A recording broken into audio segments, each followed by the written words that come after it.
संस्कृति और यहाँ की सिविलाइजेशन यानी यहाँ की सभ्यता सीखने की जगह है। और इन 275 साल में प्यारे बच्चे ट्रांसलेशंस चले हैं, अनुवाद चले हैं, और अरबी लोगों ने यहां का ज्ञान ट्रांसलेट करके यूरोप को बेचा है, जो यहां के सोने से भी ज्यादा महंगा था, और उसको यूरोपियंस ने खरीदा। अच्छा भैया, ये बात समझ में आ गई कि 275 सालों तक ये भारतीय ज्ञान की तलाश में रहे। एक व्यक्ति है, उसने लिखा है, अबू माशर, खगोल शास्त्री था, अरबी। ये 10 वर्षों तक प्यारे बच्चे वाराणसी रहा, और इसने 10 वर्ष में जो भी स्टडी की उन सबको यूरोप जाकर के इसने बेचा। इस पीरियड में ये चलता रहा सब। बहुत सारे विद्वान आते रहे, भ्रमण करते रहे, और हम लोगों ने शांति से रखा। जो कन्वर्टेड लोग हुए, जो हिंदू मुसलमान बन गए, उनको भी यहां प्यार से रहने दिया। जो मुस्लिम यहां आकर के बस गए, उनको भी प्यार से रहने दिया, और सभी लोग बड़े आराम से इन वर्षों में रहे। अच्छा भैया, एक बात बताओ, जब कासिम आया तो कासिम का विरोध क्यों नहीं हुआ? और हम हिंदुस्तानियों की यहां पर एक सबसे बड़ी कमी और मूर्खता रही, ये 275 साल के इतिहास ने हमको मौका दिया ये सीखने का कि जैसे कासिम ने कुछ किया था, ऐसा भविष्य में भी तो कोई कर सकता है। लेकिन हमने जरूरी नहीं समझा इसको। अब इस फैक्टर पर आते हैं, ये कारण क्या थे कि हम 275 साल इतिहास के इस दिए गए मौके में भी ये नहीं समझ पाए कि ये फिर से हो सकता है। नंबर एक, उस समय के हिंदुस्तान की जो प्यारे बच्चे मुख्यतः बागडोर थी, वो, क्योंकि आप ये बात समझ सकते हैं कि मैंने आपको बताया ये सिंध क्षेत्र था, इधर राजस्थान, तो इधर राजपुताना था, राजपूत शासक थे। पहली जिम्मेदारी उस राजपूत कौम के ऊपर थी जो हमेशा से गर्व का प्रतीक रही है, जहां के पुरुष तो छोड़ो, महिलाएं गर्व का प्रतीक रही हैं। तो राजपूत जो शासक थे, बोलते हैं कि जिनकी जिम्मेदारी थी, जिन बाहों को तलवारें थामनी थी, सबको थामनी थी, मैं बताऊंगा सबने क्यों नहीं थामी। तो पहली जिम्मेदारी इनकी थी, बड़ा गर्व था, लेकिन ये गर्व कारण बन गया व्यक्तिगत प्रतिस्पर्धा का। जब एक राजपूत शासक बड़ा हुआ तो दूसरे राजपूत शासक को उसने खुद से छोटा समझा। किसी के पास 100 जागीरें थी तो किसी के पास 20 थी। जागीर का मतलब, पहले जागीर बनाई जाती थी कि गांव हमारे अधीन है जमीन, वहां पर एक अपना आदमी जागीरदार वो छोड़ते थे, वहां से टैक्स वसूलते थे, वो राजा को देता था। तो ये प्रतिस्पर्धा हो गई राजपूत शासकों के बीच में भी कि वो एक दूसरे को कमतर और ज्यादा समझने लगे। राजपूत महिलाएं, उनमें पर्दा प्रथा का प्रचलन नहीं था, उन्हें स्वतंत्रता थी। लेकिन ये स्वतंत्रता क्या बाकी जातियों को भी मिली? उन जातियों को जिनको अछूत कह दिया गया और नगर से बाहर रहने को मजबूर कर दिया गया, क्या वो प्यारे बच्चे उसी एक मेहनत के साथ में उस राजा का साथ दे पाते उस युद्ध में? आप कहेंगे नहीं भैया। पहला कारण ये हुआ। दूसरा कारण, ब्राह्मण पुरोहित वर्ग, जिसने खुद को सर्वश्रेष्ठ समझ लिया, खुद को सर्वश्रेष्ठ समझा।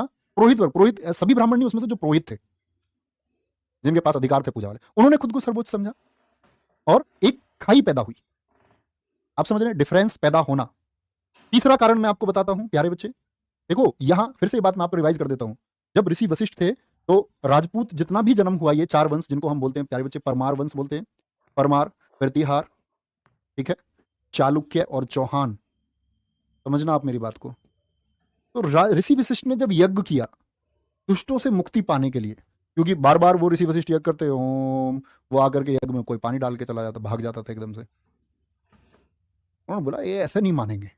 तब उन्होंने पैदा किया अग्निकुल से। इससे अग्निकुल थ्योरी आती है एक, बोलते हैं कि जिससे राजपूत उत्पत्ति हुई। तो अग्निकुल के सिद्धांत के द्वारा परमार, प्रतिहार, चालुक्य, जब इन तीनों से भी बात नहीं बनी तो अंत में फिर चौहान लेकर आए। अब तो इनको मानना पड़ेगा, ये जो राक्षस आकर के यज्ञ को बंद करते हैं, ठीक है।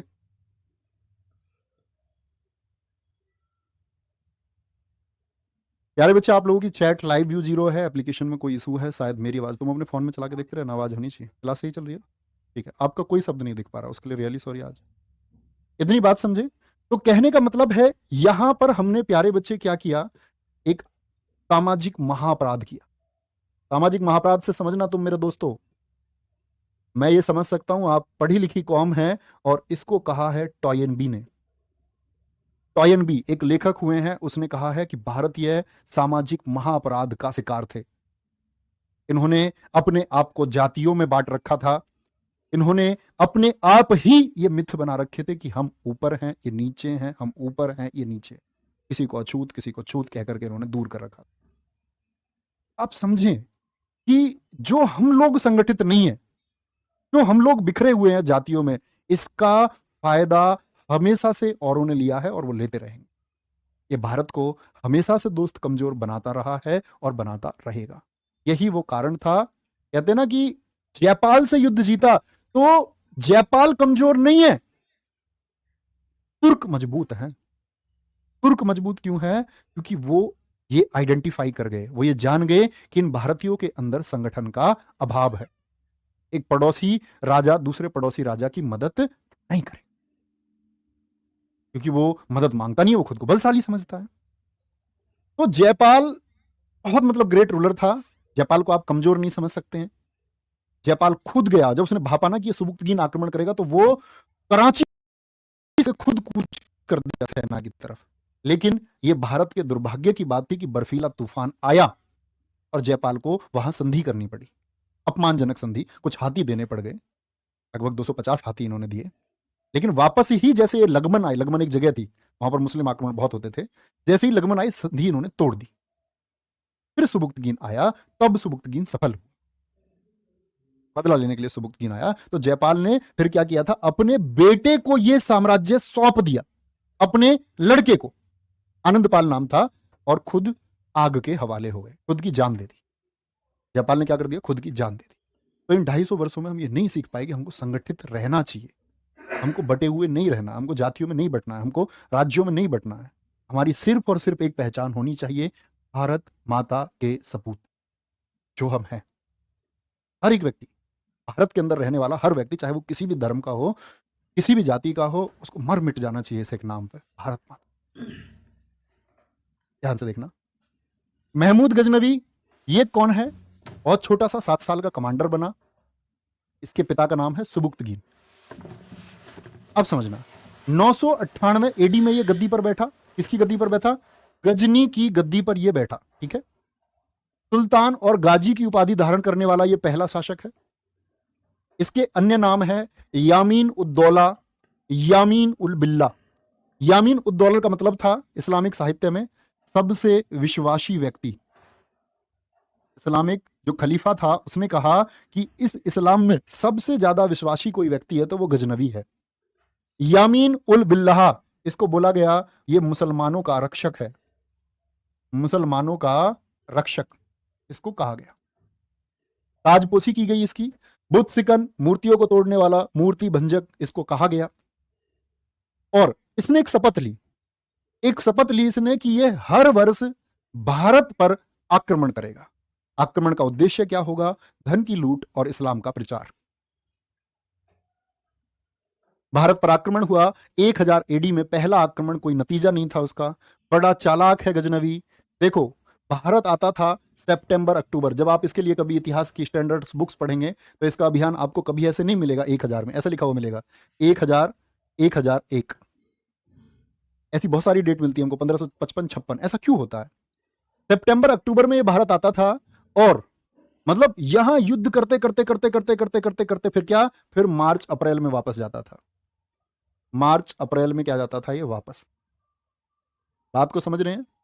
आया सितंबर अक्टूबर में। ऐसा क्यों करता था ये? देखो, इतना चालाक है कि ये जब मौसम इसने छोड़ दिए, सितंबर अक्टूबर आया, अगले साल अप्रैल में वापस चला गया। तो अप्रैल के बाद मई, जून, जुलाई, अगस्त, 4 महीने क्यों छोड़े पता है? एक तो भयंकर गर्मी से बचने के लिए, और भारत में इस समय मानसून सक्रिय हो जाता है उन 4 महीनों से बचने के लिए। ये 4 महीने भारत में नहीं रहता था, गजनी लौट जाता था, जो धन की लूट करता था उसको लेकर के। और ऐसे वैसे नहीं लूटा, इसने बाजार लगाए लूट के। जब ये भारत से, मैं आपको बताऊं, नगरकोट से लूट करके ले गया सामान, तो 700 मन सोने की सिल्लियां थी और 20 मन हीरे जवाहरात लेकर के ये गया, 7 लाख ढले हुए सोने के सिक्के लेकर के गया। तो जब गजनी लेके गया तो उस समय अरब के, यूरोप के बहुत सारे राजदूत उस सामान को देखने आए, एग्जीबिशन, प्रदर्शनी लगाई गई। इस गजनी ने भी मैसेज दिया जिसको हम भारतीयों ने नहीं माना, वो भी मैं आपको सिखाऊंगा, ठीक है। तो गजनवी ने कहा आक्रमण किस तरह से किया वो सब हम पढ़ेंगे। तो भारत पर पहला आक्रमण 1000 एडी में किया, कोई नतीजा नहीं है। कुल 17 आक्रमण करेगा भारत पर, ठीक है। तो आज तो समय हो चुका है, मैंने थोड़ा आपको आज बताया इंट्रोडक्शन में कि किस तरह हम पढ़ेंगे चीज़ों को, थोड़ा सा मैं उसमें, और कल से हम इसमें थोड़ी सी गति बढ़ाएंगे, ठीक है। तो उम्मीद करूंगा आप सब लोगों को एक माइंड मेकअप बनेगा इतिहास के लिए, आप लोग उसको सीखने के लिए तैयार होंगे। बस प्यारे बच्चे, एक हाथ जोड़ के विनती है, कभी मेरे बारे में विचारधारा ना बनाए कोई भी, मैं आपको से हमेशा सत्य कहूंगा, एक वेरीफाइड सत्य आपसे कहूंगा जो सत्य होगा।